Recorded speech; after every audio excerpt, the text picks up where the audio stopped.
I don't care if you've been rolling in your GNX all night. If you smash that like button. Welcome to Black and Black Times Infinity. I'm your host, Cthulhu Prodigy, coming to you live and direct from the Vista. Smoke me out, fam, with all the thanks on my left. Your boy Blue. Let's see if I can do this. 7 sizzling sausages sizzling in a saucepan. There you go. If you know, you know. All right. Engineering on the ones and twos, choking people out on threes and fours with a brown belt. Kronos. Yeah. The generation that complains about participation trophies is the same generation handing them out. Hey. Just saying. Let that sink in for all y'all complaining. There it is. Participation trophies.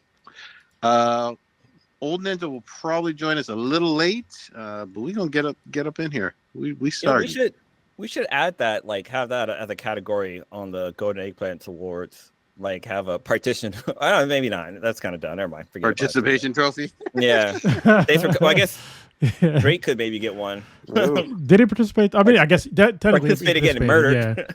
Yeah. He participated. He participated like every single person that was ever put to death by the government participated in their death too. Just saying. Yep. You know what's funny though? Like you talk about moving goalposts. Like Drake fans are still to this day like, oh, you know, he still has a whole bunch of, you know, streaming fans. Whatnot. I'm like, yeah, people can listen to his old catalog if they really want to, but you can't tell me there wasn't a huge fucking L of a year. Like, what are we talking about? What are we measuring here? Yeah, I mean, like, look at his numbers for the year. Like, what's a hit song from Drake from this year? None. I mean, Kendrick done dropped, you know, what, four or five solid hits in a row, and then he dropped an album, and he's going to be at the Super Bowl. Yep. Like, he got to 100. He's the fastest streaming rap artist to get to 100 million streams ever in 9 days. 9 days he got 100 million streams. He beat everybody else by a pretty wide margin. So. Yep. Yeah, Kendrick is winning. Nobody wants to hear about his BS anymore. And the problem is that Drake, he can't fix this. Like the only way he can fix this is to just go away for like a couple of months, maybe a year or so. Like just go away. That's his only recourse, because anything he does right now is going to be trash. Like he released songs after the beef. Did you hear about him? Did you hear about him? I'm gonna forever rewind the clock on this. Back in May on this goddamn show, we talked about this, and I was like, you know what? Be careful. This could very well be a Ja Rule situation. And I said, even a Hammer situation in terms of like they just don't have a career anymore. And you could look up and it could be all over. Despite earlier success, Ja Rule used to be a household name that was played on the radio all the fucking time. He was one of the biggest like stars in music, not just rap, but like in music back in the day. So I fucking hated Ja Rule. He was in movies and shit. He was in, you know, Fast and the Furious. Monica. No. Yep. I hate every fucking one of his songs because he's always like murder. MR. It's fucking annoying. It couldn't happen to a worse dude. I'm just saying. Yeah. He deserved it, honestly. I mean, he was basically Wait, Drake or Drake guy. Yeah. Okay. I mean, he was somebody that was external. This is the problem with Drake, in my opinion, obviously, is that he was a dude from Canada, and he made his music. He was a child actor from Canada. Let me just first of all say that.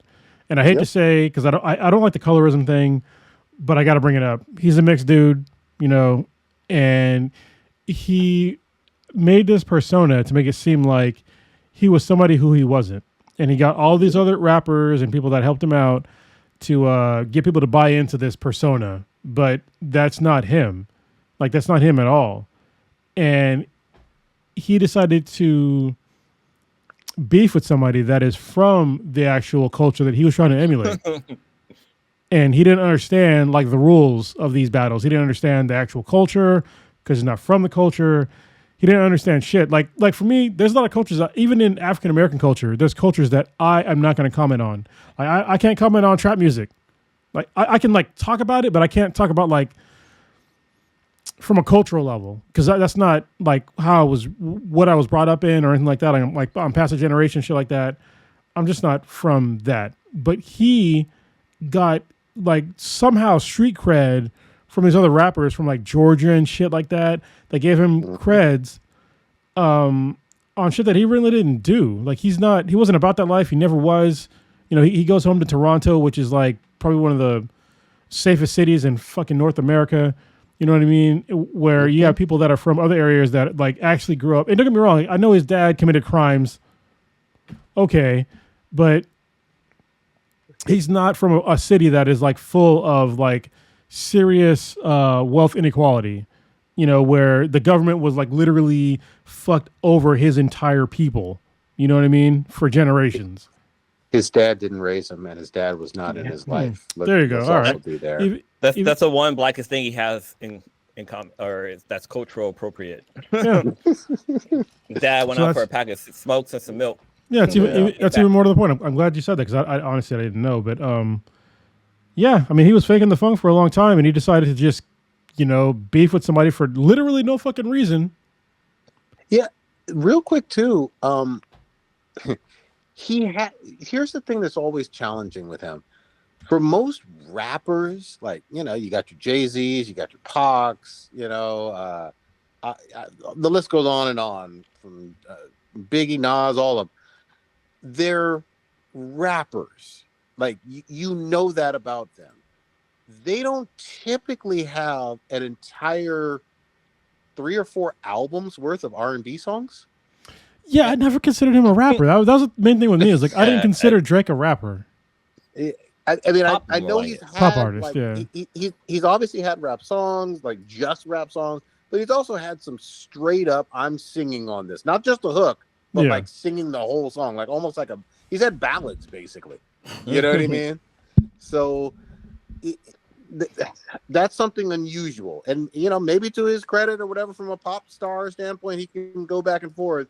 All of that's fine, but when you start beefing with people who live and breathe just rap, and that's all they've ever done, you know, it's a bad look.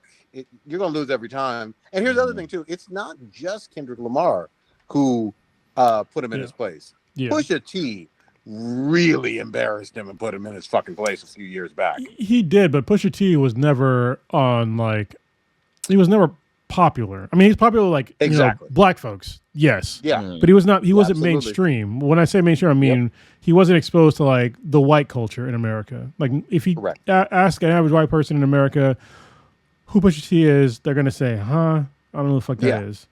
But yeah, the story of Added On like bodied him back then, but it just didn't get that wide of appeal because you know he wasn't popular in American culture. So yeah. The other thing is, even before this past year, if you really look back on it, it's been a while since some of those, you know, Hotline Bling level, you know, mega songs for Drake. You know, he doesn't put out material that is as popular as it once was, and especially since his beef, I don't know if he can. We will see. You know, but 2025 so far is looking like a strong ass other Kendrick year with with Super Bowl and possibly even another album, man. I think Kendrick's been effectively working day in and day out. That's how we got GNX. I think there's more music on the way. Yeah, same here. Yeah. Well, even like with his diss tracks, like they were dropping like the same fucking day. Like we got like I felt like we got like 3 songs on one day. No, once we got 2 in one day, that was when you knew it was over. Yep. Yeah. Like, because seriously, because like Drake was out here talking about why aren't you dropping diss tracks yet? Blah blah blah, and then you know Kendrick dropped one, and then Drake dropped another, and then Kendrick dropped one, and then before Drake could possibly even respond, he dropped another one that same day, and it was like, bruh, that's death. And it was his hottest one, not like us. Yep. You know? Yep.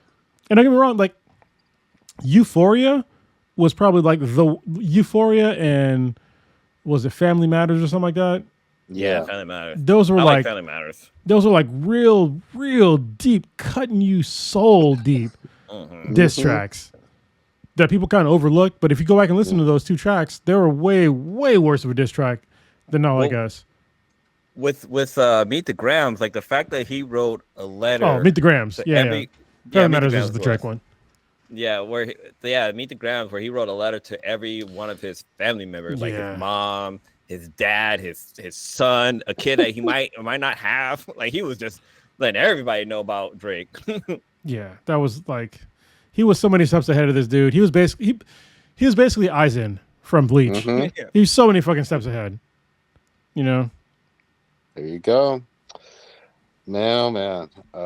We shall fucking see. But I'm really excited. Actually, tomorrow we got brand new SZA. And yeah. I would not be surprised if there's K-Dot collaborations on that album. Yeah, for sure. I mean, there's a lot of this year has been a really good year for rap music in general. It's definitely for me, for like a long time, like rap wasn't great. I mean, don't get me wrong, Kendrick was, a high spot. There's been some decent albums here and there, but this year specifically has been really good for rap. And I feel like the Drake and Kendrick beef has kind of like sucked all the air out of the room for rap music. But if you go, so especially for like West Coast rap, so I would highly recommend anybody listening to this podcast, check out Schoolboy Q's Blue Lips. Excellent album. Tyler the Creator, Chromacopia. Yep. Excellent album.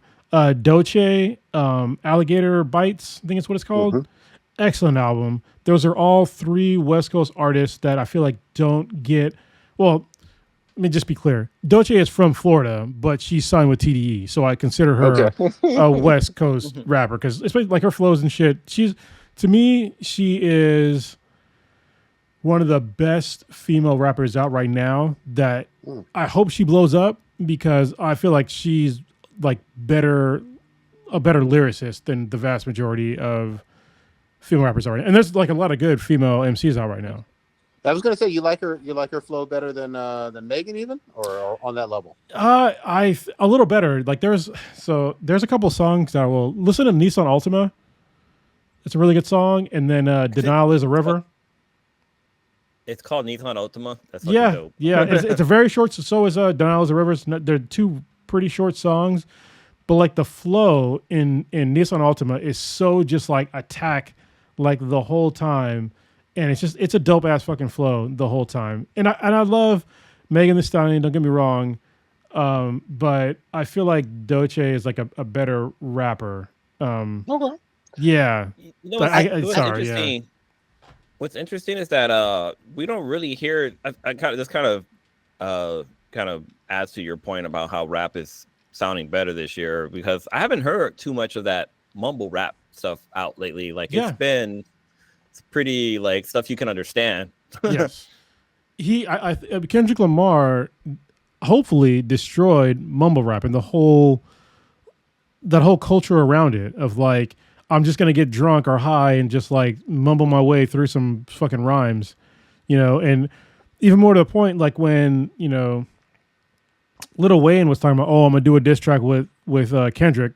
Nobody give a single fuck about Lil Wayne's diss track. Like, because we talked about it before on the podcast, but Lil Wayne, Did he drop one? I thought he dropped one. Nobody gives a fuck. Like, this dude is like, just retire, bro. Just retire. Like, because if you do drop a diss track and it becomes popular, I'm going to bring up all the shit that you talked about in the past, like 4 fucking years. The fact that you were pardoned by Donald Trump, the fact that you were Donald Trump's little buddy, the fact that you don't believe in racism in America because you made it. So, yeah, just stay silent, get your royalties, and be happy. Allegedly, he made up with Kendrick, even though Kendrick didn't really diss him on Whacked Out Morals all that much. No. But there was something about, if it's to be believed, I think an interview with him and Skip Bayless or somebody, where he's saying, hey, I have no problem with Kendrick. We spoke. Everything's good. He congratulated him on the Super Bowl finally. 2 months later. It's, I don't get it. Hey, when when you're pissed off, it takes a while to cool off. So I mean, 2 Mhm. months. At least he did it.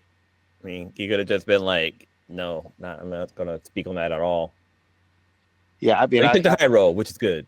I'd be surprised at this point in his career if Lil Wayne is able to truly sell out even a venue that has 10,000 or 20,000 seats. And like at this stage, Yeah, in his heyday, an arena, absolutely. Yeah.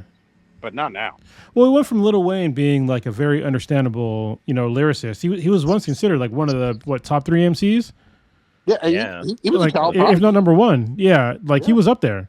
And the guy, I mean, this is my personal opinion.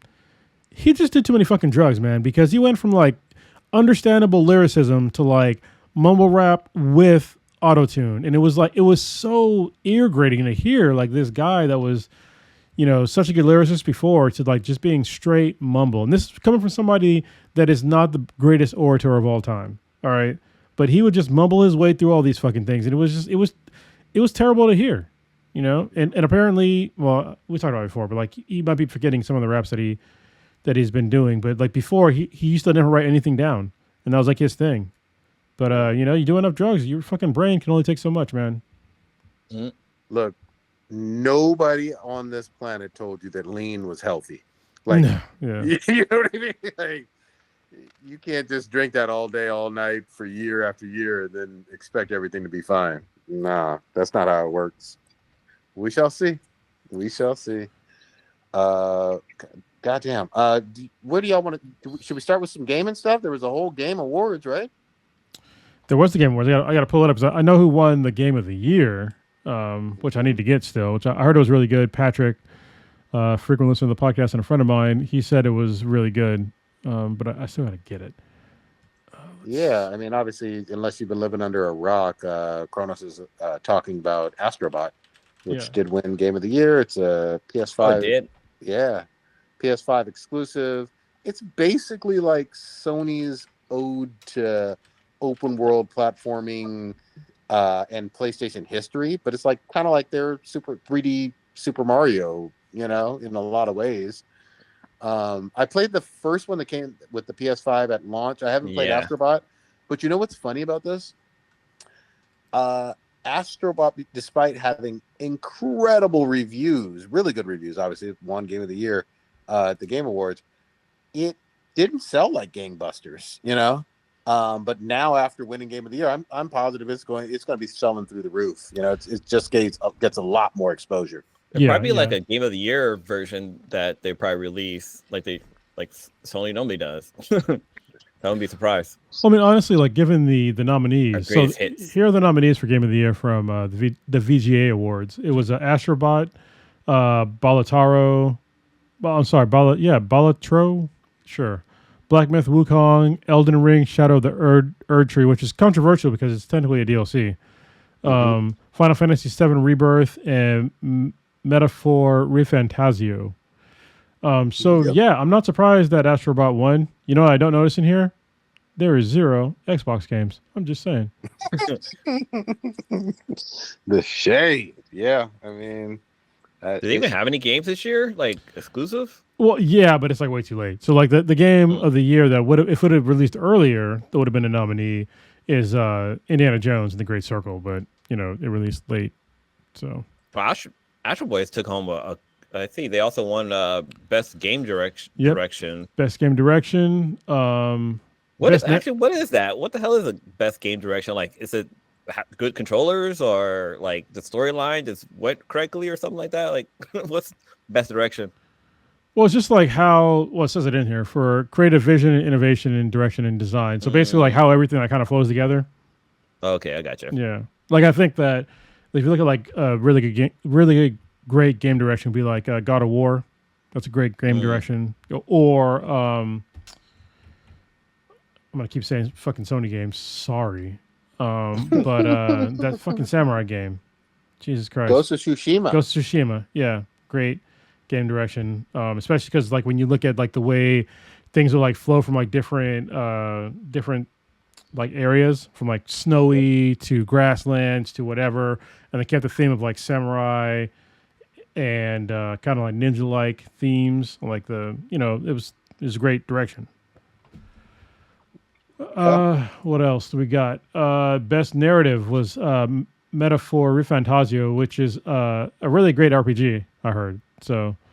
Yeah. So real quick on that one, I haven't played this particular one, but it seems like a spiritual successor to Persona 5 and that kind of genre of JRPGs. Yeah. I love Persona 5, so I'm definitely going to pick this one up. It seems to be a big hit that all the JRPG weebs are really fucking loving. So, yeah, I've heard great things about it. All right, best art direction again. Metaphor Refantasio wins again because it looks like an anime. So yeah, I mean that's what Persona 5 was an anime. Did you play that one? Just playable. Did you play that one? Yeah, I played Persona 5. Okay. Best music and score goes to Final Fantasy VII Rebirth. Final Fantasy always has great music. Yeah, for real.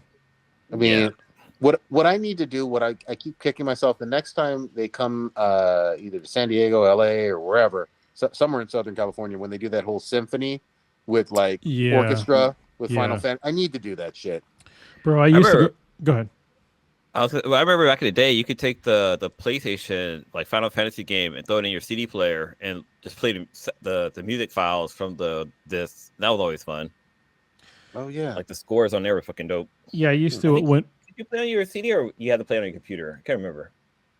I mean, your computer had a CD player. So anyway, what was I going to say? I used to listen to just the load screen to Final Fantasy 3, which is 6 in America. I would just listen to that. It was like the dope, and I would go to sleep to it. It was like the dopest, like really chill fucking intro song. It was lo-fi before lo-fi. Yeah, yeah, for real. Best audio design is Senua Saga Hellblade 2. Oh, look at that, Xbox. We got one. Yeah, that's right. The sequel didn't come on a PlayStation. That's right. No. Best performance is Melina Jurgens from Senua Saga. Sorry, Senua Saga Hellblade 2. So you're getting some Xbox. There you go. Innovation and accessibility is Prince of Persia: The Lost Crown. So accessibility is more about like you having a controller and functions that are accessible to everybody, even those with disabilities. Is that right? Yeah, so it's more than just controllers. It's more of like actually a lot of games are like really accessible now. It's kind of insane. Not insane, but it's really cool. So like if there's like The Last of Us is actually really good about it. Like there in The Last of Us, you can do it in like contrast if you're visually impaired. And if you're actually like really visually impaired, there's like a mode that you can do where it's like basically sounds, or it'll use like sound cues for like everything in the game, and it'll explain to you everything in the game, which is really cool. So like a lot of games now, I'm pretty sure you've all noticed, like when you first start the game, it goes in like accessibility mode, and then it'll explain like all the things. But like actually pay attention like what you're choosing to opt out of, and just realize that what you're opting out of, people need that shit. You know. Yeah, I'm trying to think. What game did I play recently? They have a setting for like people with like that are colorblind. Like you can change the setting so it's more not colorful, but basically where you can see the colors correctly. It's contrast. Color. Yeah, they changed the contrast of it. Yeah, it's correct. Was it? I can't remember what game it was, but it was pretty cool. That stuck out when I saw that. I was like, oh, that's pretty cool. Yeah, it's all right. So games for impact is Neva, which I have no idea what that game is. So next up is best ongoing Helldivers 2, which is, did you see that Helldivers 2 has Killzone skins now? No, I didn't fucking know that. Yes. Great. Killzone skin. There's like a whole new like map area. I think it's like a world. And they have like a new enemy type where it's like basically like zombies and like these crazy like giant like weird looking alien things that shoot lasers and have shields and shit. I got to jump back into Helldivers. Yeah. That's fucking epic. And I've wanted to play a co-op Killzone since PS4 days. That'd be great. Yeah, they need to we need to do Killzone. Yeah. This Neva game looks crazy. It's like a wolf with like tree branches sticking out of his head. I don't know what's going on. It's like an indie game, right? Yeah, it looks like it's an indie game. It looks like it's a side scroller. Oh, so it's a puzzle platform game. Gotcha. Best community support is Baldur's Gate 3, which is they only got 1 award so far. Well, kind of jump back on to that one. Yeah, they won like 7 or 8 last year though. They won Game of the Year too. So No Man's Sky is on that list as a nominee, which I thought was interesting. Yeah, I mean how old it is. But No Man's Sky, seriously, that's like every single game that like quits early, like Concord, like you can fucking fix it. I mean, Concord didn't get worse reviews than No Man's Sky. Honestly, like I played, the beta of Concord, and it's actually a decent game. It really is. But for some reason, people are just like, oh, it's too woke or whatever. But I'm like, the core gameplay of this game is pretty good. I mean, add in some more modes and shit, and it'd be even better. But they quit before they were ahead, and I mean, now they're just gonna eat that cost, I guess. Like, learn from No Man's Sky. Yeah, I mean, the only thing I will say though too is there was like negative hype for Concord. Like, No Man's Sky had maybe too much hype. You know what I mean? Yeah. They over promised and under delivered. But I feel like the people that actually played, this is the problem with like everybody shitting on the game without playing it. I'm pretty sure that people that actually played the game did not give it such a negative review. Because like I said, I played it. I played the beta, and it was decent. Like it definitely was not a bad game. It took me a little bit to find like the guy I wanted to play as, but it was fun. Like I had fun in the beta. And yeah, well, I mean, like I played the game and it was fun in the beginning, but it got really repetitive. Yeah, it was repetitive, but like it was the beta though, and they could have just added in more modes. They could have done more stuff. Like I definitely feel like it definitely wasn't magnitudes worse than Marvel Rivals. Like seriously. And that one's obviously a free game, but has a huge player count. Yeah, and that was my whole thing from the get-go. I said it from the jump. They should have made this game free. I don't know why they didn't make the game free. Like they could have monetized skins, all that stuff, which I'm not paying for fucking skins, but kids will, which means that parents will. Yeah, but they just they fucked it up. Do we have the lawsuit of Fortnite on the list? I guess heard about that, right? I mean, that was a long time ago, but yeah. No, like I guess recently they're actually gonna start paying people out for all the microtransactions they got people to do or something like that. I don't know the full details, but that shit was just crazy. Well, they just made it too easy for kids to buy stuff on Fortnite, and so a lot of parents, obviously, this is the problem. Like, parents are paying for this shit, not kids, and so when you have your PlayStation or whatever account, Xbox, whatever, linked, and you usually don't put a restriction on what your kids can do monetarily wise, because you think that your kids are just you're buying a game for them, but it's saved as like your thing. And if you're not a gamer, you don't create a separate profile, so you just let them play with that shit. And so what happens is they buy a bunch of skins and shit, and all of a sudden you're $1,000 in the hole in a month because your kids don't understand that this is real money that comes out of your parents' pockets. Yeah. Yep. What makes it even worse, though, is everybody thinks of and knows Fortnite to be a free game. Yeah. And it is, but obviously you can pay a whole lot of real world fucking money to that shit. And they did try to purposely make it too easy for young kids, because it skews young, to spend thousands of dollars. You know what I mean? Like, that's the whole thing. That's their cash cow. My son has a tablet, and he'll be playing around on that. And he's got this one game where it doesn't have in-game, it does, but you need parental approval to be able to buy the stuff. And sometimes he likes to click on that button to get.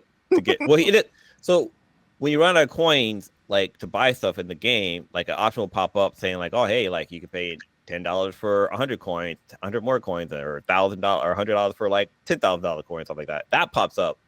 And I guess with Fortnite, they made it easy where they could just click it in, blah blah blah. But with this game, like I need to put in a password to be able to allow him to be able to purchase anything. So yeah, I mean they try to get that money. Yeah, I mean, you got to be an informed parent, and I'm tired of people kind of complaining about this shit. Like, listen, if you buy your kid a console that hooks up to the internet, and you hook them up to the internet, you make them a profile, like you're responsible for that. That's on you. Yep. Like you did all these steps.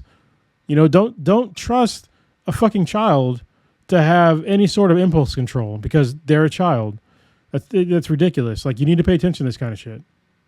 Yeah, but then also the studio definitely just can't find easy loopholes because I mean as a parent, like I can't sit there and watch my kid play a game to make sure they're not buying anything. It's like there's definitely going to be some times where you're not going to be looking and shit can happen.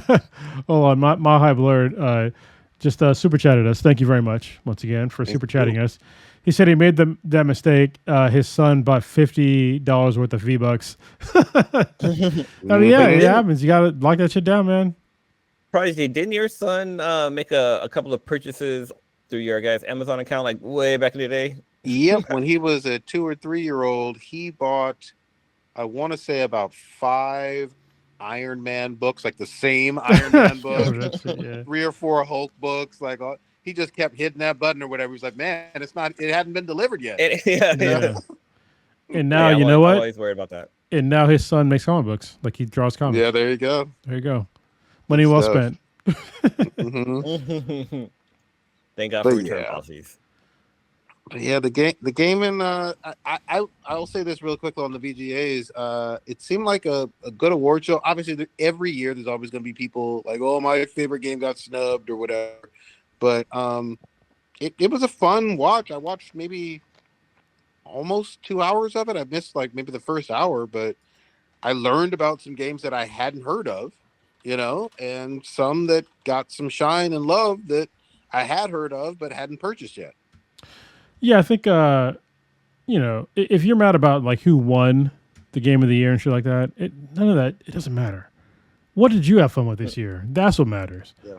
That like focus on that. Like I dumped in probably this year the most fun I've had, at least as far as like hours put into a game, was a game that's not even out yet. It's fucking Hades 2.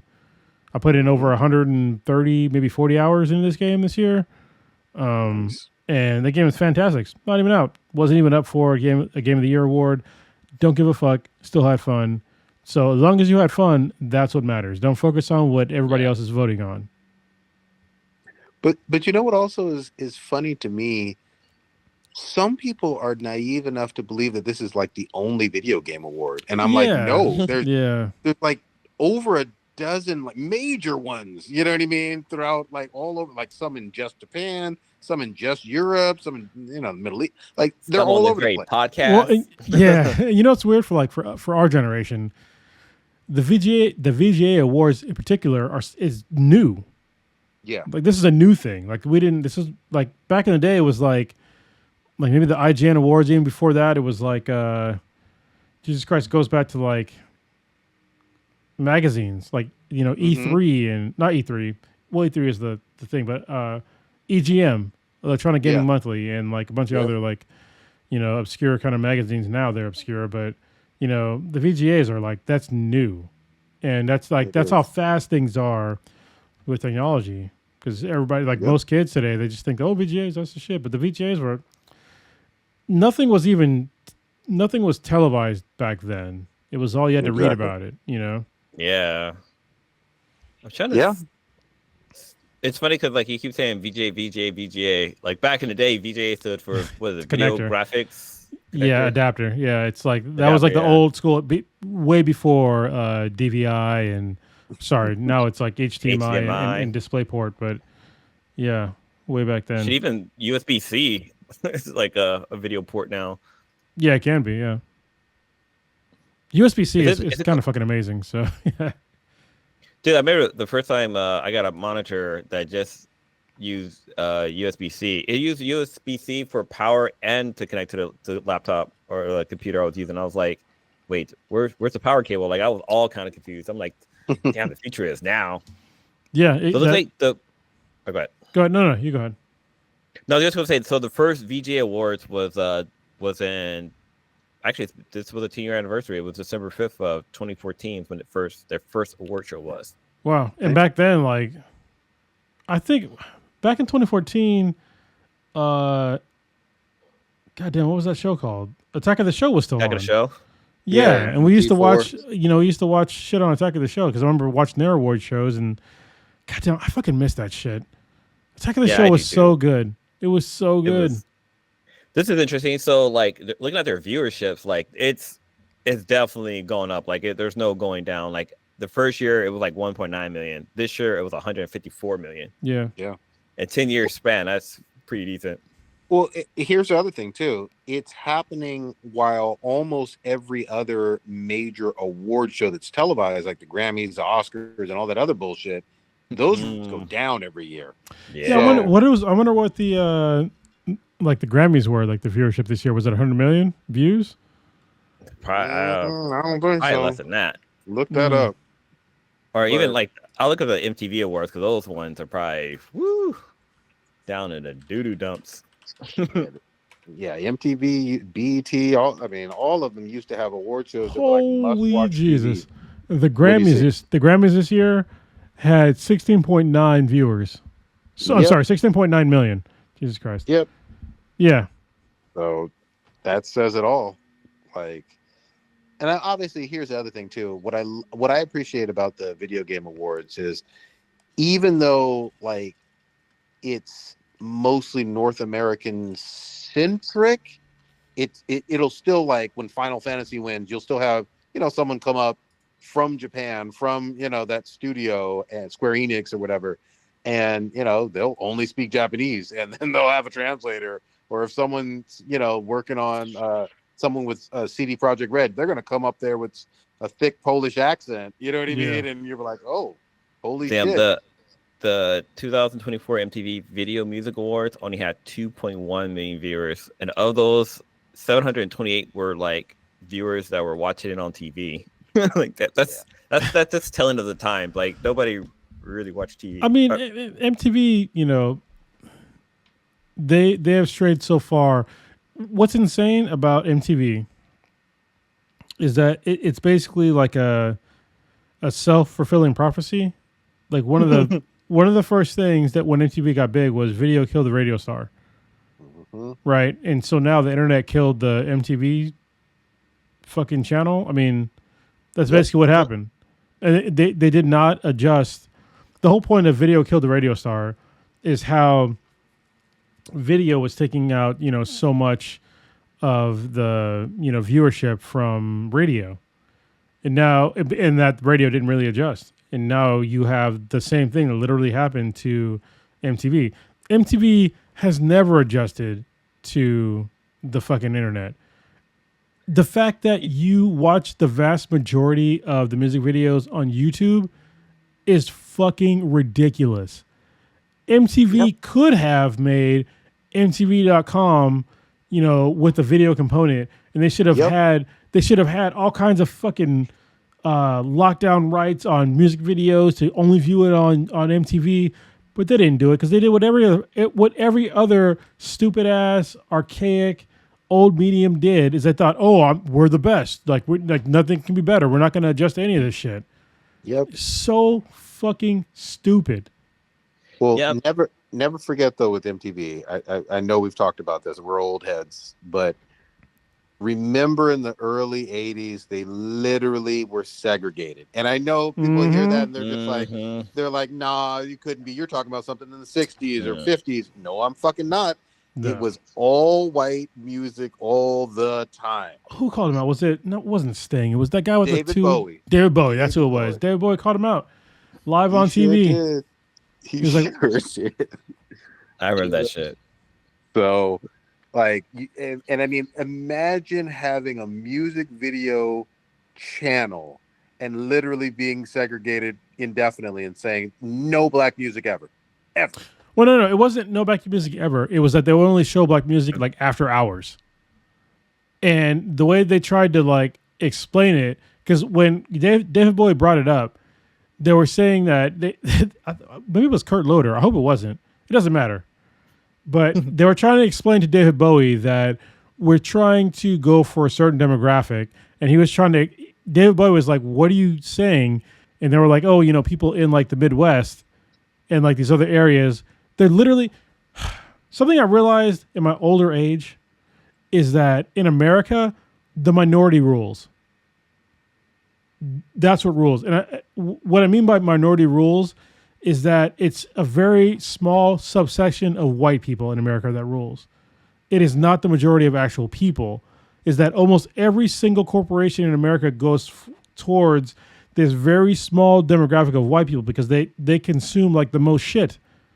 And so they're willing to buy into more stuff, but it's not most people. Like if you look at like, for example, in politics, like the Electoral College, if you look like the way it's spread out, who's represented, like it's very skewed towards a very certain minority group of mainly white dudes, and it's like it's very strange, and that's the way it's been for like the longest fucking time. But like nobody really brings it up, and that's the way it's just been. It needs to change though. It has to change for America to grow. Well, and it's not. Hold on, it's not even just like white dudes in general. It's a very specific kind of white dude. Yeah, it's affluent. It's rich. It's rich and waspy. But yeah, MTV, and I believe it was obviously Michael Jackson breaking the color barrier with MTV as well. Like, but MTV used to have that shit on fucking lock. And you're absolutely right, Gronos. They could have had their own version of an app or a website or some shit, and kept it moving. Because even on YouTube, a lot of artists, a lot of them have their own YouTube channels now, but it used to be like, I think it was like Vivo or something like that. It used to be like, they had kind of the artists that's locked down. Like every artist had their own but YouTube Vivo YouTube account or whatever. Yeah. So yeah, it was interesting. MTV. But back to the main topic though with the VGAs. Obviously, it's bodying all the other award shows. Yeah, and it's only getting bigger. Like clearly, and here's the other thing too: gaming is it's bigger than Hollywood in terms of music and movies. And like, it's just a bigger industry, and they don't want to admit that. Like, games are bigger than Hollywood and probably music combined, pretty close combined. Yep. And nobody talks about it, like because people still think to this day that games are for children. And I think it's people that either never played games ever, or that's probably what it is. They probably never played games, and they're probably. Go ahead. But you know what's so funny? And I agree with you. With the exception of, they don't quite consider themselves playing Candy Crush on their phones as a real game, but they've all played it. You know what I mean? Yeah. You know what's funny? You say Candy Crush. I want to dispel some rumors for people. Not rumors, but so Candy Crush. I'm glad you brought that up. Candy Crush, people think that like you're right. That's not like I'm not a gamer if I play Candy Crush. It's so whatever, and I'm not a gamer. But look, I play Candy Crush, and I'm on level. Hold on, I gotta goddamn. I hate when I pull up all this shit. I'm on level 6,834 of Candy Crush Soda Saga. The fuck? Yeah, like I'm not I even. know what that high. I am not exaggerating. Oh, god damn it! It like fucked up this shit. But like, there you go, 6,835 or 34. Yeah, come back down here. Come on. There we go. He listens to you. Yeah. But it's a video game. Like, whether it's Tetris or what's the Squabble? I want to say Squabble Up, but what's the word game? Squabble Up. Wordle. Is it Wordle? Wordle. Yeah, I think it's Wordle. Yeah. Squirtle? Yeah. Squirtle? That's what the porn stars do, right? They squirtle? Yeah, they squirtle all over that big dizzle. Yeah. But yeah, I mean it's all fucking games.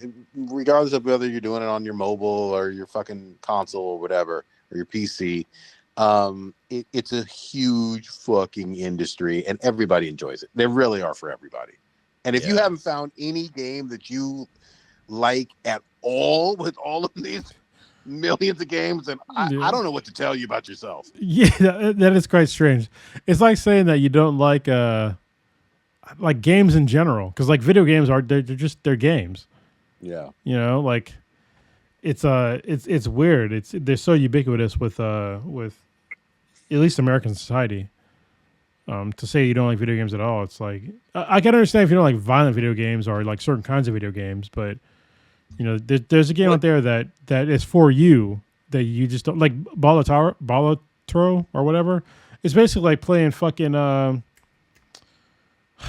poker. Yeah, like poker. Thank you. Goddamn, I totally brain farted. It's like playing poker. So what's kind of cool is that we saw this in our generation. We saw a trend change where it seems like video games were just for boys. Like it was always like a boys thing, and like probably like the last 10 years or so, we've seen a swing where there's more girls gamers out there, and we see them out there twitching. They're at the game conventions, they're at the cons, stuff like that. Like it's cool to see that it's not just a boys thing. It's definitely for both generations or both genders. Well, the game is gender neutral. the Twitch has actually been like a real game changer. I'm glad you bring that up, Blue, because you know, even if you're someone who just likes to view on Twitch, plenty of the gamer girls have huge streaming numbers. You know what I mean? It's just fucking fun. They're already playing a game that you like, and you know they seem engaging and fun. And before anybody asks, no, it's not like some OnlyFans thing. That's not what Twitch is or whatever. But some, I mean, let's be transparency. Some of the girls some of the women that are on there are kind of, you know, some.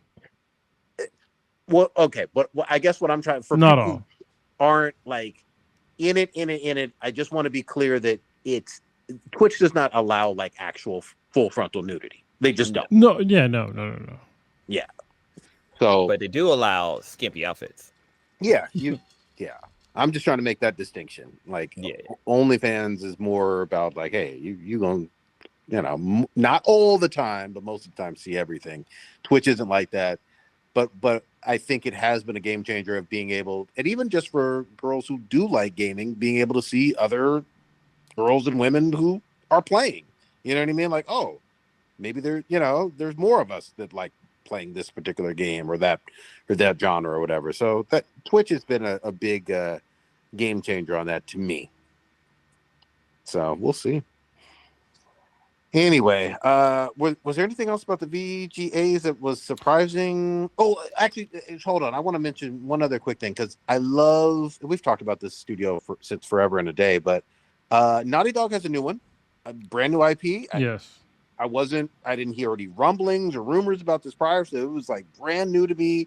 What is the fucking name? It's like a Intergalactic something. Hold on, give me a second.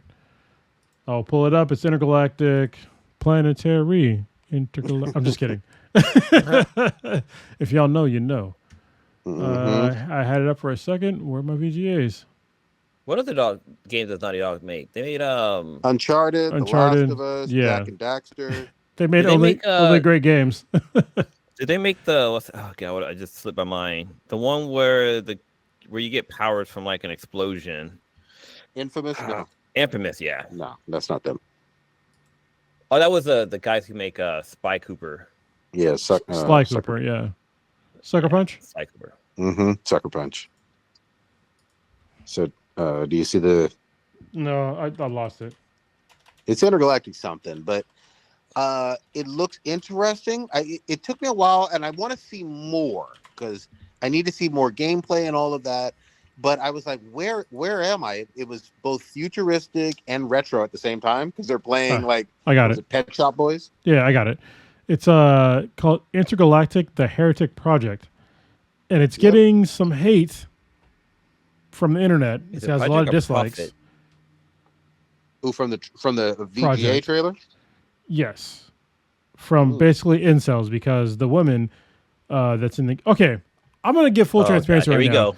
When I watched the trailer... Why do you say woman? Yeah, when I watched the trailer, there's a woman like shaving her head, and the clippers were the wrong fucking direction. All right. Did you notice this, Prodigy, when you were watching the trailer?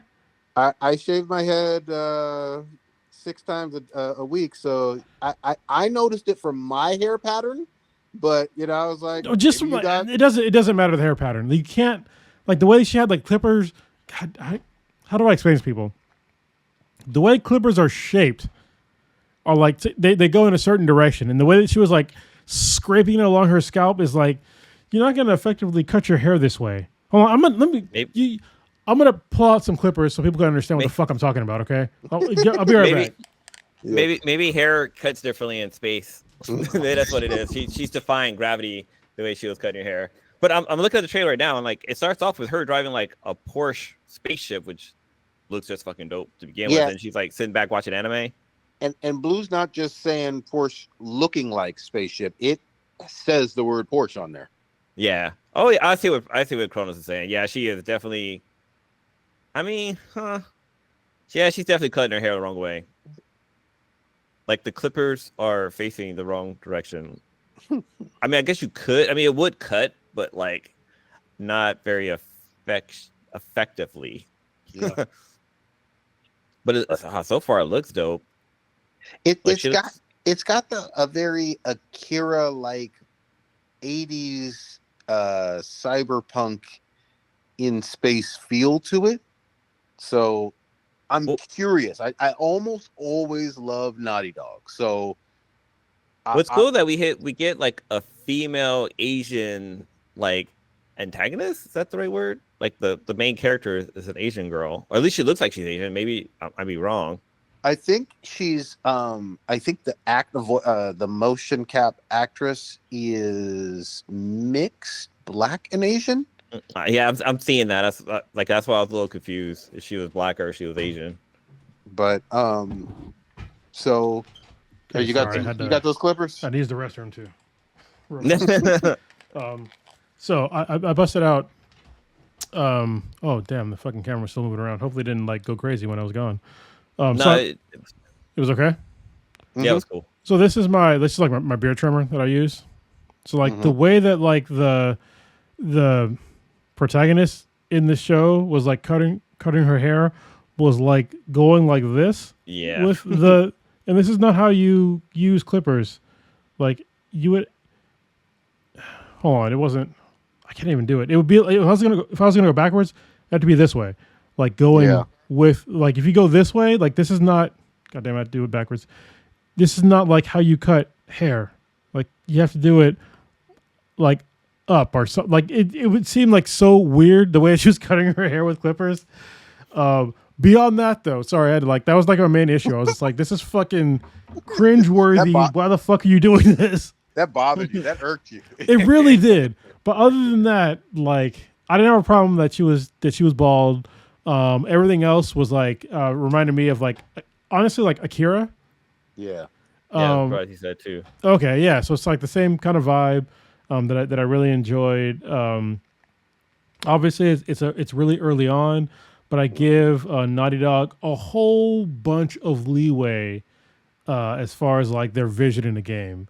I'm one of the folks that actually really enjoyed Abby as a character in The Last of Us, even though she got some hate. But guess what? That game still sold like gangbusters because they had a story that was very compelling, and Abby as a character was very compelling. I'm sorry that she killed a character that also did some shitty stuff to her dad. You know, like this is all in the story. Like, I don't want to give anything away because I know that The Last of Us season 2 drops next year, and I don't want to like fuck people up. Yeah, see, like he's showing it. Like she's cutting her hair the wrong fucking way. That's not. Oh, god damn. That's not how you do it. Fucking triggering. But yeah, I will say this real quickly. Obviously, the last big one, The Last of Us 2. I mean, that was at the time 2020 won more Game of the Year awards than any other game in the history of gaming. So let that sink in. Now, full disclosure and to be fair, Last of Us 1 was a masterpiece. You know what I mean? Like everybody loved it. I looked this up earlier today. Last of Us 1 still sold more copies, but that doesn't mean that Last of Us 2, like I said, won all those Game of the Year awards all over the fucking planet, was anything close to like some step down or disappointment. I loved it.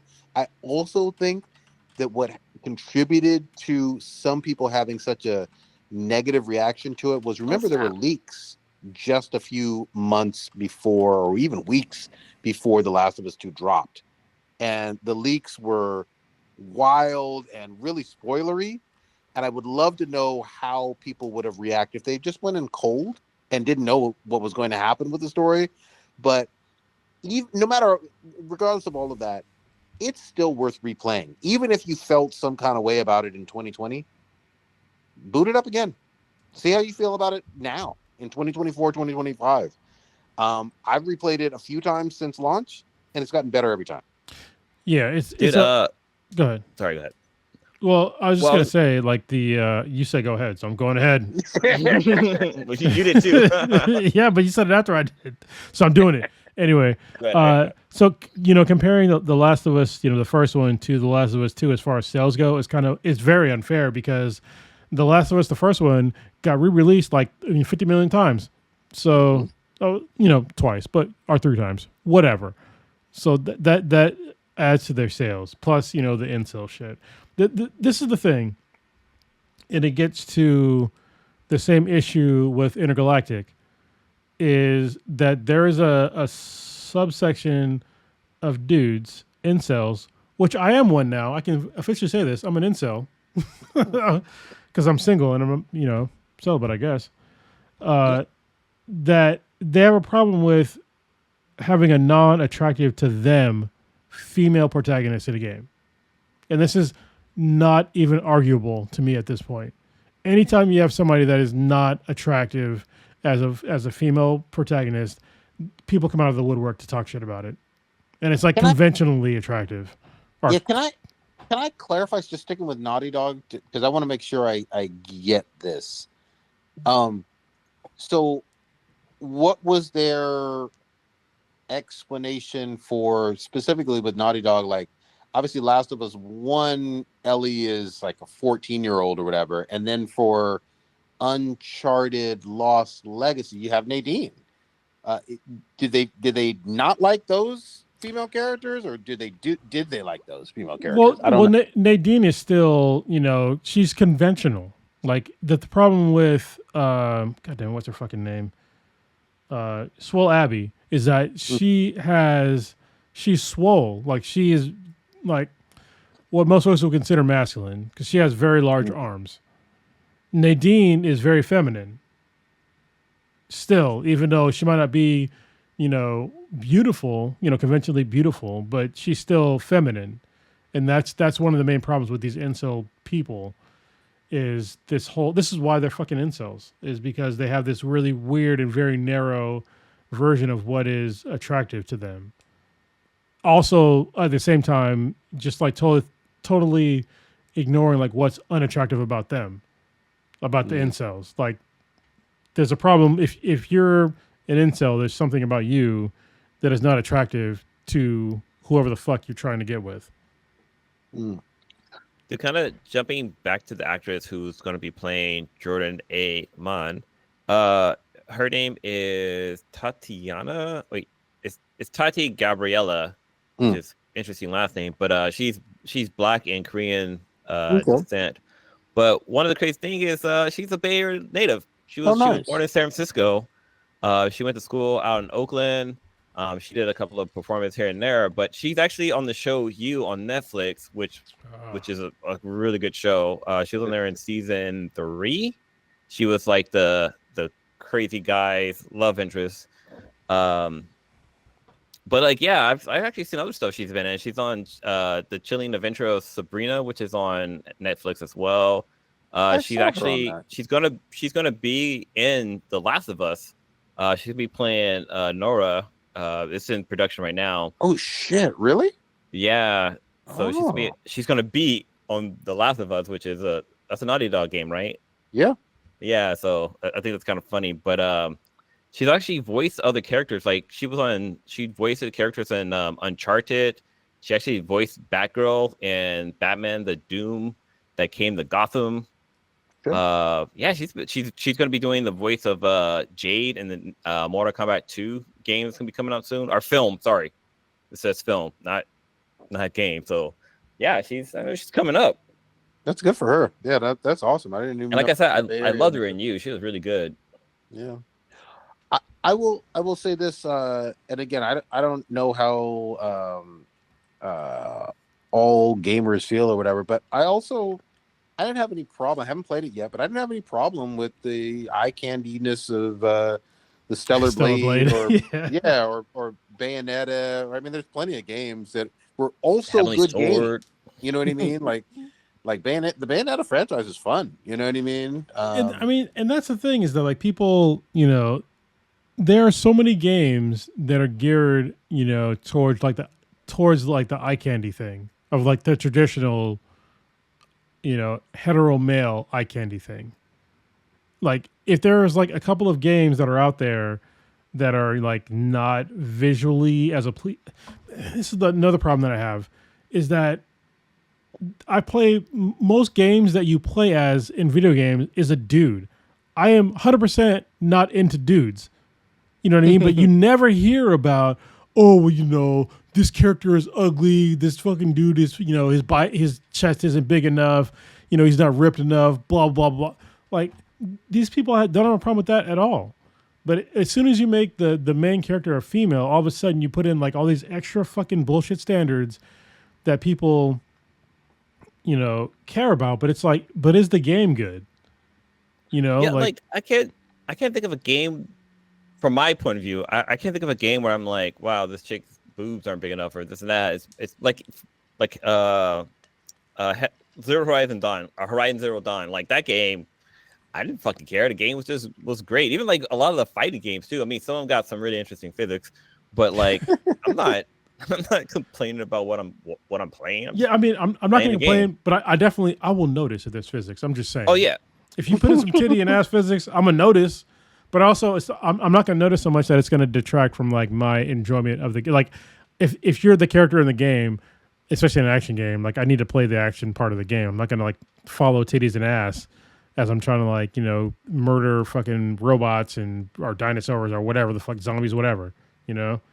Basically any video game character in most video games is an avatar unless you put in a compelling story, and then I'm placed into like the shoes of this character, and putting in the compelling story is very important, but it's very rarely is there like sexuality or whatever the fuck important to me as a gamer.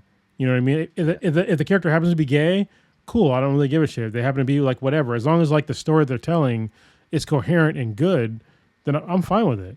Kind of jumping back to what you said about like how if it's a male character they don't say anything, and if it's a girl, people are all up in arms. Because I remember for one of the Batman Arkham games, like they had the Batgirl DLC that came out, and people were talking about like, oh yeah, you can see her ass, like what the hell, like they kept talking about like how you can see her butt and stuff like that, and like you don't see that with Batman. It's like if you play as Batman, you can see his ass. His cape's just in the way. Like there's certain times where like he'll jump a certain way, and then you can see his complete back. But like nobody really noticed that. But when it came to Batgirl, people were all up in arms about that. Batgirl ain't even really got no like the donkey donk ass either. Like she ain't no Solid Snake. I'm just saying. Yeah, Solid Snake he's fucking caked up. I'm just saying. Completely true. Yeah, you know what I mean. Snake was really thick out here. Yeah, and I wasn't checking out his ass the whole time. I'm just saying I was trying to fucking kill people in silence, hiding in boxes. I just want y'all to know, let people be free to do what they want in these games. And if happens to be a bear that, looks a little sexy that particular day, put a little honey on that hole, make it happen, gobble it up. That's all just play some, Baldur's Gate 3. If y'all don't understand his joke, just play it. Get some romance on. There's almost no main characters that you can't fuck, and you can have foursomes in that game. So just it's a very free one. What's interesting is how like back in the day, like a shooter game, like you would just see like I guess over the shoulder point of view where you just saw the arms and the gun and stuff like that. And now more of the games, like you actually see the actual character and you can like run around, stuff like that. I just think that's interesting. Like, I mean, if people complain about the character being a female, they should just, change the point of view, just so you can just see the person's arm, so you don't have to see the female's body and complain about it. Just play the game and have fun. But you know what? The other thing too with this, and we've talked about this issue for like literally since this show began. We were talking about it with Metal Gear Solid 5 with Quiet. You know what I mean? Because there was controversy because she was in a bikini. Some people have too much of a problem with like any type of attractiveness. Some people have too much of a problem with any type of non-conventional attractiveness. Play a game, and if that game like suits you and your sensibilities and you're having fun with it, enjoy. But Quiet was awesome, and yes, she didn't wear a whole lot of clothes, but it made sense for that story. I know people get mad at that, but it made sense in that fucking story. He explained it well. Something I learned recently is that Starfire is kind of the same way as Quiet. Like, the reason why she wears skimpy clothes is because she absorbs solar energy. Like, that's how her body absorbs like nutrients, stuff like that. And I guess Superman's the same way, but he don't wear scared killer. He just wears underwear on the outside. It's kind of like Quiet from Metal Gear Solid 5. It's how she breathes. Yeah. I'm just saying. That's what we were. Yeah, that's what we were saying. Yeah, I mean it's the same thing. So. Hey, we're gonna see. I will be playing Stellar Blade at some point. I promise you that. But going back to, I know we mentioned it early on. I finally played Ghost of Tsushima's campaign. Really love that. Now you talk about like unnecessary nudity. I saw Lord Jin Sakai's ass every time he went into a fucking hot spring. Yeah, like hold both cheeks out. You know what I mean? So we will see. I know they're doing a sequel. I think that some of the controversy, some people are just idiots or whatever in terms of don't want anything to change. But after finally playing the campaign of Ghost of Tsushima, a little bit of me, of course, wants to see, okay, well, what happens to Jin afterwards? You know what I mean? But obviously they're going in a new direction. They have that prerogative. I'll be seeing what is it called? A Ghost of Takai? Ghost of Yokai. Yokai? Hold on. Have it up here. Maybe not. No, I don't. Okay. Whatever the sequel is, we'll see. It's in the future, a different protagonist, a female protagonist, whatever, that's fine. But yes, Jin was an awesome character. And, some people just wanted to see more of him. Some people were going to hate, regardless. This dude named Brandon in the chat. He's quite funny. He said the buns of Tsushima. But Jin was caked up. Yeah, Jin was getting into those hot springs and making sure you saw it all. And Domino helped us out. Yes, Yotai. Yotai. Okay, she says arigato like we say arigato. Yeah. That's just how I pronounce it. I could have fucked that up. I'm just saying. She didn't say it. She just typed it. I could have fucked that up. I'm just saying. Did you use the umlauts? You said arigato like we say. Yeah, I'm just saying. Another really good trailer that was during the VGAs, which I'm looking forward to. I know Prodigy is looking forward to, is Borderlands 4. Oh yeah. Oh my God. Like, we used to play this game a lot. This is actually how we met I think Killer Frost, right, was through Borderlands. It might have 2 been or 3. Pretty sure it's like 2. I think it was 2. Mm-hmm. He's in the chat, so we'll see what he says. He is in the chat, yeah. Because remember, he would just like dump all these fucking legendary weapons at our feet. Yeah, I remember that. Billions of guns. Infinity guns, all this shit. Oh man, infinity pistols. So yeah. That was probably my favorite part of the whole Borderlands franchise, is that you could help your fellow soldier out, basically. Yep. And I remember when they used to do the golden key drops, like you had to go online to get like the keys and stuff like that. If you follow them on Twitter, I'm not going to say the other letter. It's Twitter. Mm-hmm. All right. They still drop them on the regular for like all of their games. Awesome. Yeah, that's awesome. That's cool. Yeah, Borderlands, great franchise. I'm not talking about this last movie. I'm not talking about that last movie that was in the theaters, but a great franchise. I'm excited about this shit. I hope it's a return to form. I hope they add some new aspects to it. You know what I mean? In terms of it was Borderlands 2. Maybe there'll be some crazy P for P stuff in there too as well. I don't know. We'll see. They used to have that. Remember that? They used to have duels. Yeah, that's right. That's right. Yeah. So that'll be fun and good for Gearbox as well. I like that studio. And Borderlands had like a story, like the story didn't really matter, but it was still like a fun, like just basically going around just fucking shit up and doing all the side quests. And they introduced some like really fun and great characters like Tiny Tina. Yeah. And what's the girl with the bombs? That's Tiny Tina.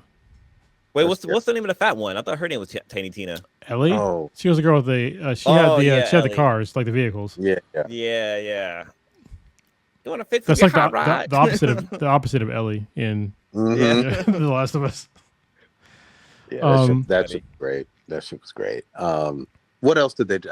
Now I'm getting fuzzy. You know what? I was hoping that they'd give me some Monster Hunter Wilds, but I didn't see that.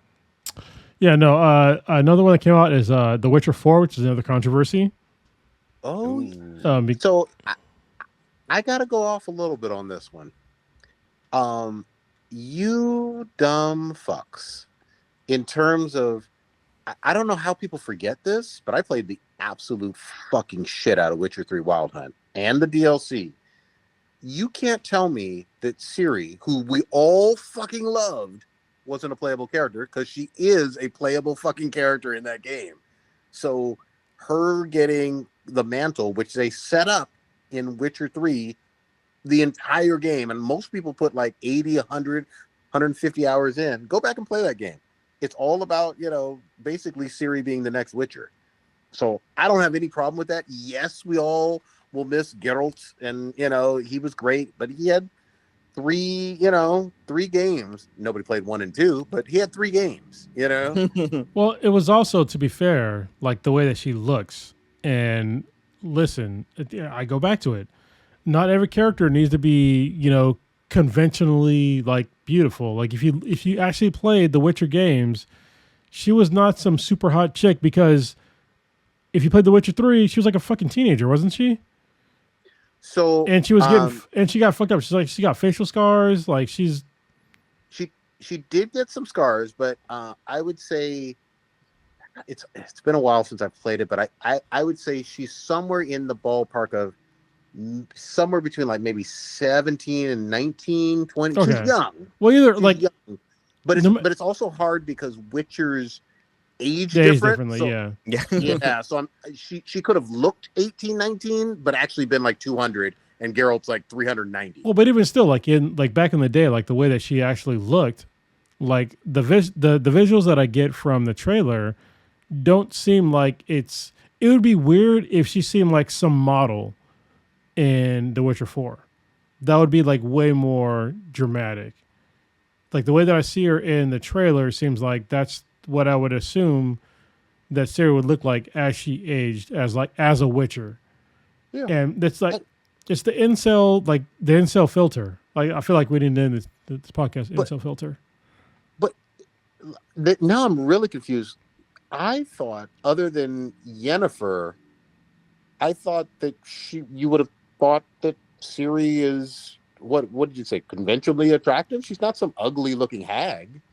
I mean, yeah, Ciri's not an ugly hag, but she's not like, people were mad of the way that she looked in the trailer, that she wasn't like beautiful. And I'm just like, I didn't get in the game that she was going to be like this super hot like model. Like I feel like these people either didn't play the game or that's the main thing. They didn't play the fucking game.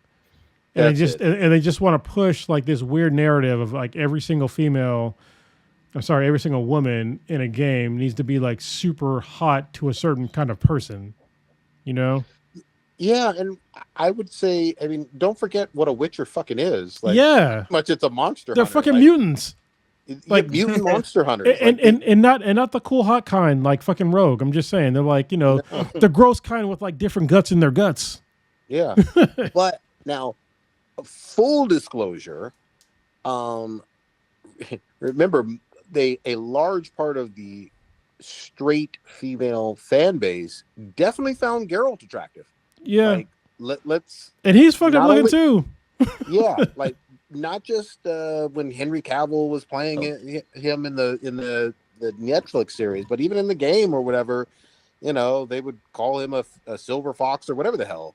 So I mean, Witchers do have some sort of sex appeal, male or female, I would say, but at their core, they're still ostracized for being mutants, and they are monster hunters. Like, they're scary badasses with magic powers and sword skills. Yeah. And freaky eyes. Exactly. Cat eyes and shit, But here's the other thing, too. Like, if you're a fan of CD Projekt Red or whatever, you should be excited and fucking thankful that we're getting a fourth Witcher. Yeah, that should be the headliner. Especially after Cyberpunk almost destroyed the entire fucking company. It sure did. And this is another thing that I want to talk about of like, please don't quit, just fix it. Concord, y'all are bitches for quitting. I'm just saying, y'all could have fixed it. Exhibit B, they could have fixed it. And,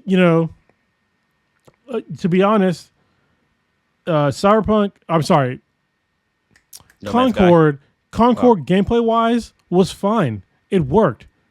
Cyberpunk 2077 was fucking broke as shit. And nobody can possibly argue that. There was an entire generation of consoles that literally couldn't fucking play it. Literally couldn't play it. And they still fixed it. It was one of those games, and especially with all that hype leading into it, that you knew, the whole gaming world knew it was probably a year plus released too early. You know what I mean? Like, in terms of being unfinished. Yep. Like, not even close. So you could rewind the tape of this podcast when I played it, and I was like, this shit is broke. And I stopped playing it. I still haven't played it. Didn't it come out like, because it was originally going to be on the PS4, but then the PS5 came out, and I felt like they rushed it to get it onto that console. It was in the middle, and then if you played on the PS4, it was unplayable, literally unplayable. Yep. On the PS5, it was barely playable, and I got to a point to where there was just like, it was too many bugs. I had to stop. I need to play it again now because I know it's fixed. But like I said, like Concord could have done that, but they didn't. Like, I feel like Concord was way more playable than Cyberpunk was. And especially, again, coming off The Witcher 3. I mean, Witcher 3, I think it dropped in 2015. It won all these awards. It's pretty much a perfect fucking game. Yeah. It wasn't buggy for shit. It was just great open world fucking monster hunting with this mutant. And with great music and all that other stuff. And then they just fucking wet the bed. But glad they fixed it. Most people think that along with the Elden Ring DLC, that Cyberpunk Phantom Liberty DLC, I haven't played it yet. Most people think it's one of the best DLCs of this generation. Yeah. Yeah, I mean, people just, they need to... I feel like game developers need to be, if you're going to make a game, stick with your original vision and give it some time. Like, there's been we've given examples out there of games that have had terrible launches, but have made it because the developers decided to stick with it, and it has repaid them in dividends. You know what really makes this conversation more difficult? I think a lot of studios want to, but it's the bean counters. If they don't see those certain numbers, they fucking, the stockholders and all that other stuff. It's stockholders. That's what it is. Yeah, they get to say, you know what, we're pulling the plug, or no, you didn't meet these quarterly earnings, and we're not making enough money fast enough. So fuck you. I mean, what's also crazy is that these games take for years and years to make and develop and get it out on the shelves. But there's other games they need to start spending their time and revenue on. So it's I can understand a studio's point of view, but sometimes you just gotta nurse that egg a little bit until it really matures and hatch to that golden egg that you want, or even better, that golden eggplant. Yeah. you know, it's going to be the perfect example in 2025 if it launches in 2025. We all know it, but GTA fucking 6. Remember that game? The GTA 5 launched in 2013 as a PS3 game. Like, obviously they had remakes and a PS4 and a PS5. There was no remakes. There was just. I mean, sorry, what did they? Game. It was, but didn't they remastered it or whatever? There was no remasters. But the Really? PS4, they had a PS4 version though. Yes, it was just PS4 and PS5 versions, but there were no remasters. Oh, okay.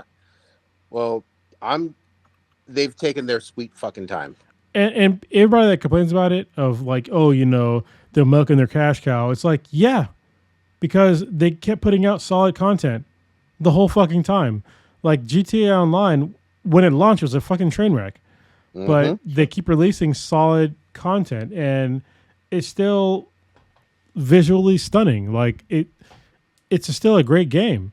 Like what I wish they would have put out like DLC for like single player, but honestly, I can't blame them because every time they release new content on GTA Online, they sell more games.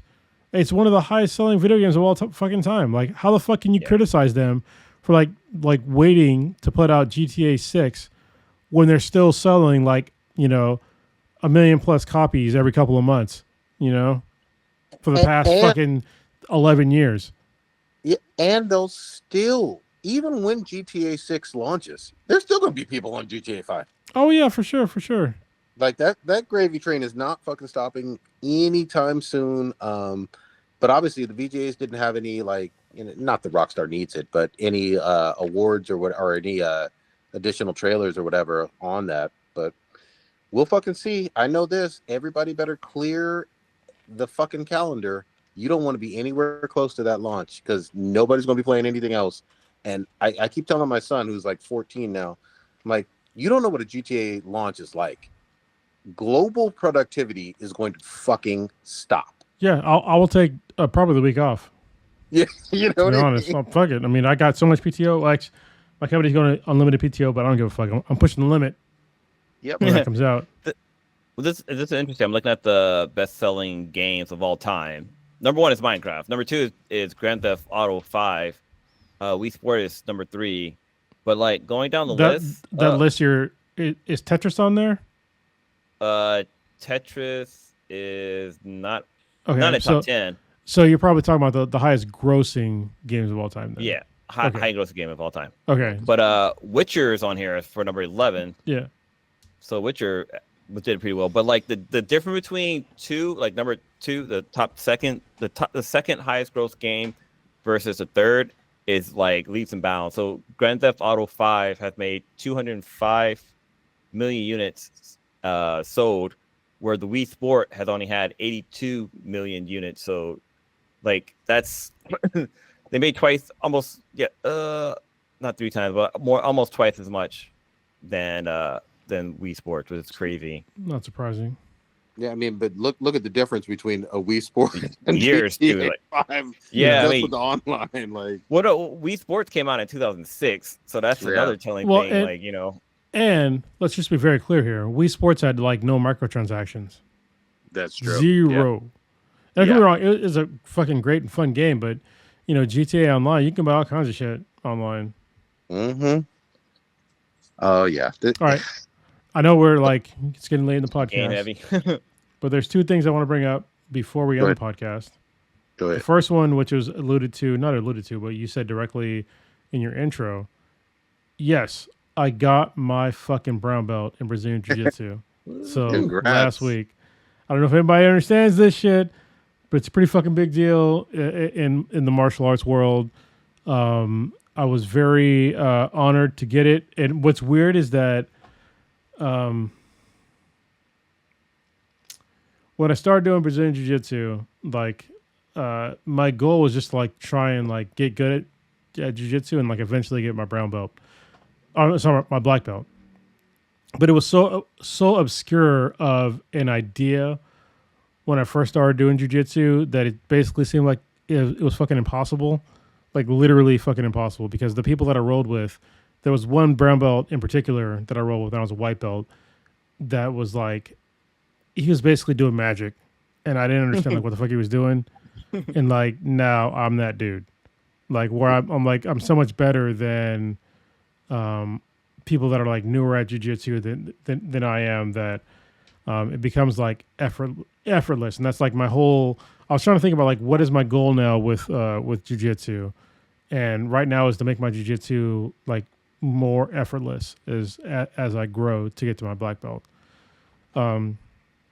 It's been an honor to get it. I want to thank Dustin Peak, who's at Studio 33, which is where I train. If you're ever in the San Diego area and you happen to grapple, or if you just want to hang out or whatever, like I go to Studio 33 in Bonita, California, and that's where I train like the most. And it's a great place to train. It's very surreal for me to get like this belt. I had to like actually when I got the belt, so I knew I was gonna like I had to test because I had to fucking test for this shit. And like my old gym, there was like no testing to get like belts, but in this gym there's testing, and I was so nervous to like test for this belt, and I did a pretty good job as far as I know. I did a good job. I got my belt, but then like getting it is like it's such a surreal moment, and I had to like literally like replay like the past like 2 years of like my jiu-jitsu journey of like how good is my actual jiu-jitsu, like who can I beat, doing jiu-jitsu. And I was like, all right, and I had to talk to some people too. It's like, yeah, I earned it.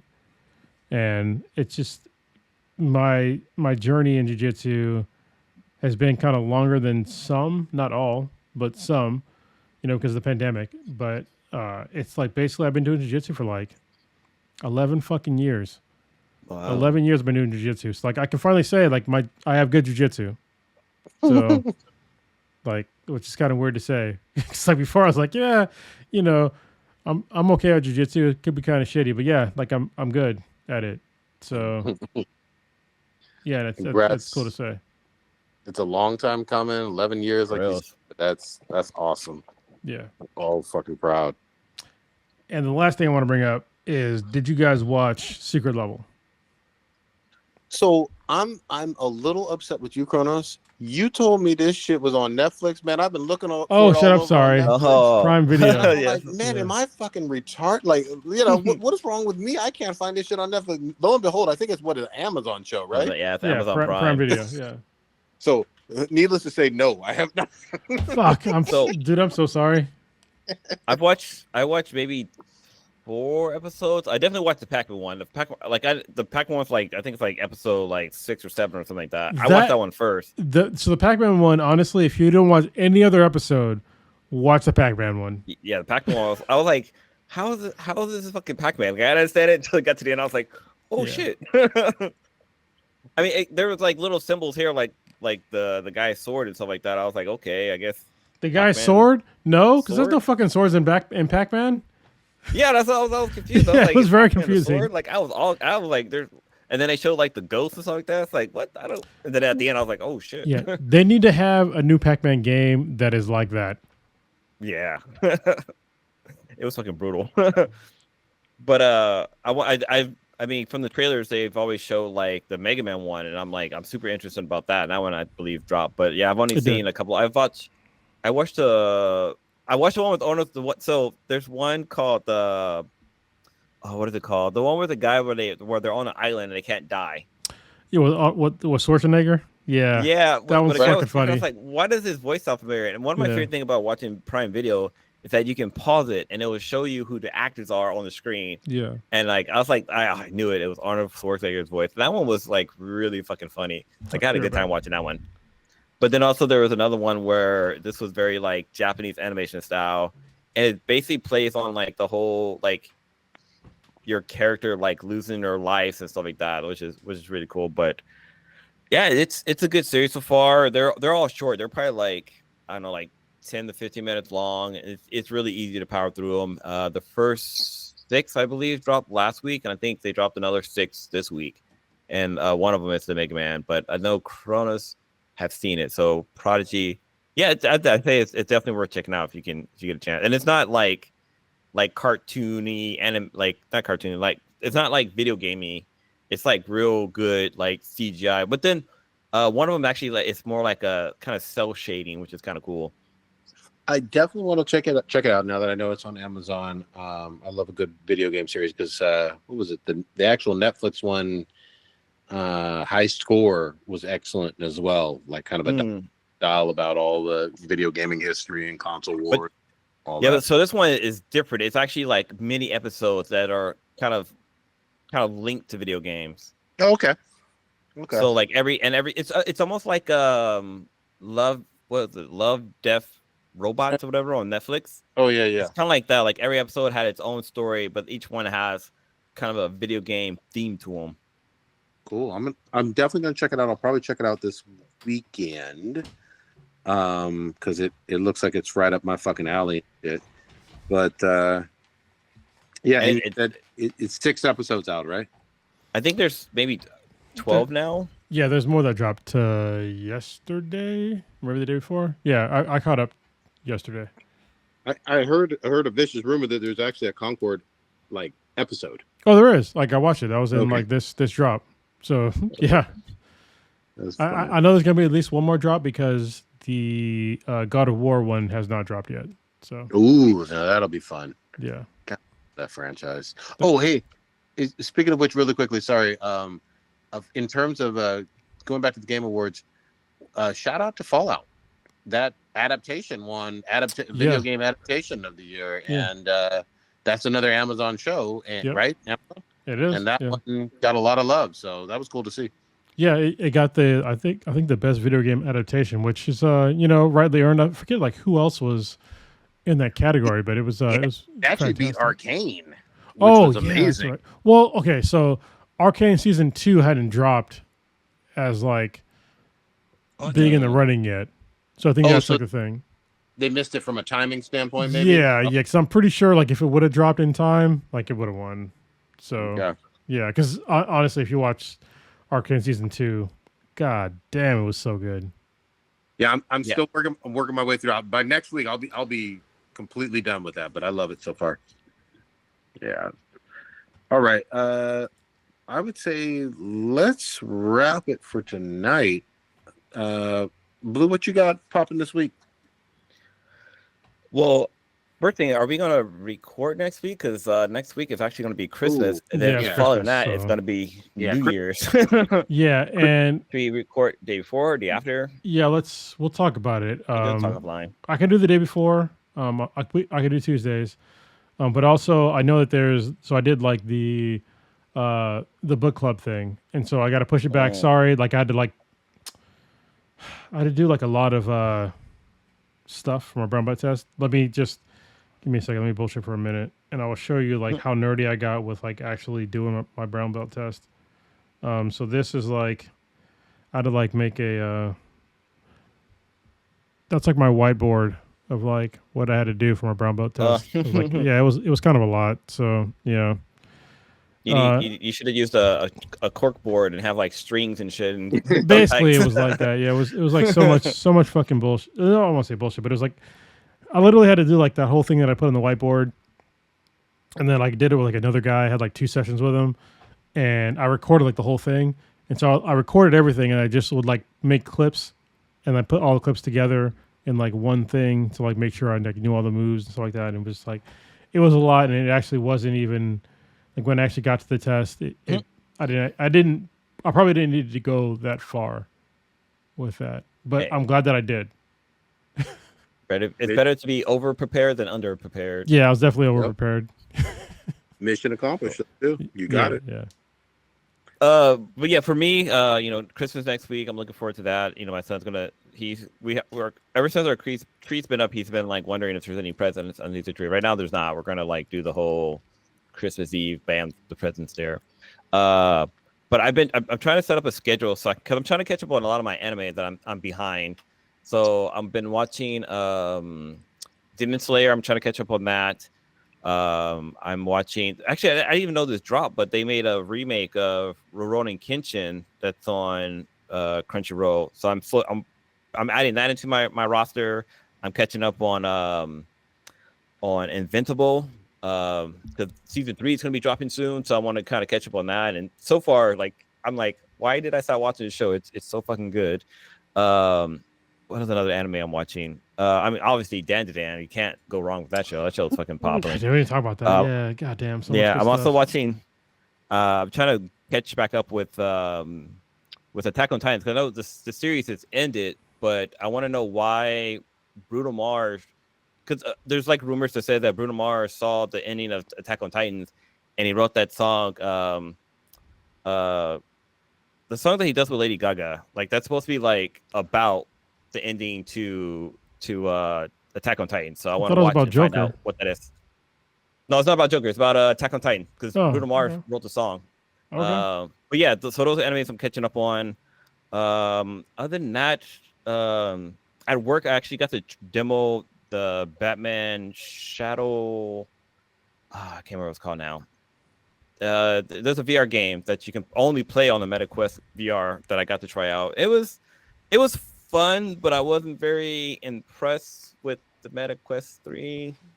Like it's cool that there's no like giant cables here and there, but there's somebody behind you right now. He has red hair and he looks very angry. Yeah.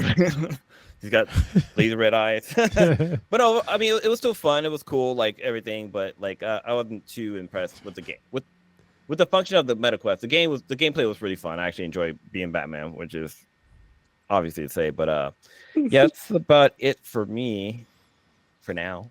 Good shit. Kronos, what you got? I'm feeling good right now. This year has still been like the worst year of my life, but I'm feeling a lot better than I was a month ago and the whole previous like 2 years. So yeah, just getting through like a lot of shit. But yeah, I'm feeling good. Honestly, it's been great to have all of you to talk to during this time. This is like the highlights, one of the highlights of my weeks. Or my week, like every week, is to catch up with you guys. So thank you. I'm looking forward to next year because I don't think it could be worse than this year. So next year has to be better. I hope. The Infinity Base will probably change next year, or actually in the next, even if it's not even next year, in the next coming months. Even if I don't move, you're gonna see like a change in like my scenery. You're not gonna see like just a plain white background. I'm gonna like actually like paint the fucking this wall along with the other walls and like put some shit up in the background because I got some cool shit that'd be cool to like show off in the background. I'm gonna get back into making clips, which I already have been doing. I'll start doing some jiu-jitsu like tutorials for people on this channel for a little bit until like I decide to split it off. But yeah, it's been a journey this year, and thanks for everybody that's been watching us. I appreciate it. This has been a really good year for our channel as well, so thanks everybody. And Blue is showing is that a coloring book? Blue? Fucking Batman, the animated series coloring book. So yeah, thanks. Good shit. Yeah. Man, I'm just getting ready for Christmas. My kids are going to be in the Bay. So me and Mishka get a little bit of time with no children to look after for, I don't know, a week or two. They got a long winter break, which is really nice. Hey, you know what I know you're not going to do? What? Is make babies because you're busting dusty nuts. I'm just saying. Sure. Ain't no babies coming out. But yeah, for me, I'm finally going to finish off the end of season 2 of Gangs of London. That's a fucking fantastic show. Like I said, I finished off Ghost of Tsushima, so I'll probably go back to Baldur's Gate. Or I might finally pick up Black Ops 6. And dude, I would like it is fucking good. Yeah, I need to get down on zombies. Yeah. And then B-Boy Frost and some others were talking about, obviously, Marvel Rivals. I've dipped my toe in over the weekend. It's Overwatch with Marvel characters. I mean, I know everybody knows that. I didn't know, it's really just Overwatch with Marvel characters. there's destructible stuff. But yeah, honestly, I think it's better than the current version of Overwatch right now. Yeah. So. Overwatch shitty ass too. So, I'll play a little bit of that, see how it goes, or play a little bit more of that. And that's pretty much it in terms of anime. I'm trying to catch up on a few things that I missed as well, but just dipping my toe in some of those. Like there hasn't been anything that has like really captured me like Dan to Dan or earlier this year Kaiju number 8 and Delicious in Dungeon. Yeah, that was good. Dan to Dan yeah, was so good. We'll talk about Dan to Dan next week. It's just been like unusually good in like different kinds of ways. Like they're giving like everything that you think you wanted and also didn't know you wanted every week. You know, they've tricked us into sometimes watching a slice of life. Yeah. You know what I mean? Like, and you'll be rooting for them just like you would on a big shonen fight. You know what I mean? Yeah. Characters, you're like, I just want them to get together and be happy. You know? Like, no, you got to find those golden balls. Yeah. I like that they explained the whole cow thingy. Like, the whole cow would be in the intro. I was like, why is there a cow in the intro? Then, like, literally that episode, I was like, oh, okay. Slowly but surely, everything from the intro is just like in almost all animes is in the show. Yeah. So, really quickly, I will say this. Maybe I'm a bad parent, but my kids have gotten a little older and whatnot. I watch this shit with my 10-year-old, and we have a fucking blast. Like, it is wildly inappropriate, but she can handle it. My son does not get down with it. He watched the first episode and he was just like, you know, Dad, this Turbo Granny is real creepy, and I'm out. Well, it's funny. I actually introduced my wife and my son to the intro music. Like we were just doing a little dancing in our living room, and I was like, Alexa, play Otaku by Creepy Nuts. Otanoke. Yeah, but she understood it, and she's actually playing it now. So I need to stop it. But yeah, my son, he loves the music. He was all dancing around, and the beat was real cool. Then the sweetness came out, and she started dancing, and she's like, "What is this?" I'm like, "Oh, it's just a cool little, good little workout routine or workout song." It's creepy. And yeah, there's actually an instructor who made a dance, I guess, like a workout routine to it, which works out pretty great. Like it's very high beat and stepping type of music, but yeah, it was pretty cool. It's very hard to explain like what Dan to Dan is about. It's about penis and ovary theft from aliens and also ghosts. So yeah, and could just be aliens. Don't forget the old woman titty biting. That's an important part as well. Yes, that was quite shocking, but also quite hilarious. All right, take us out. You just listened to the dankest podcast in the world, Black in the Black Times Infinity.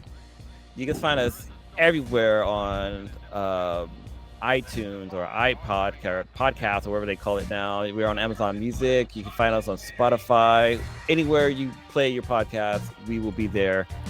Check out our website at www.benhabproductions.com/BTI. Check us out every Wednesday night at 8:30ish on YouTube, where you can find us live, jump in the chat, be able to chat with us, and we might give you a little shout out here and there while we're doing the podcast. With that being said, we are out of here. Later. I gotta press buttons now, I guess. All right. Peace. Yet many questions remain unanswered.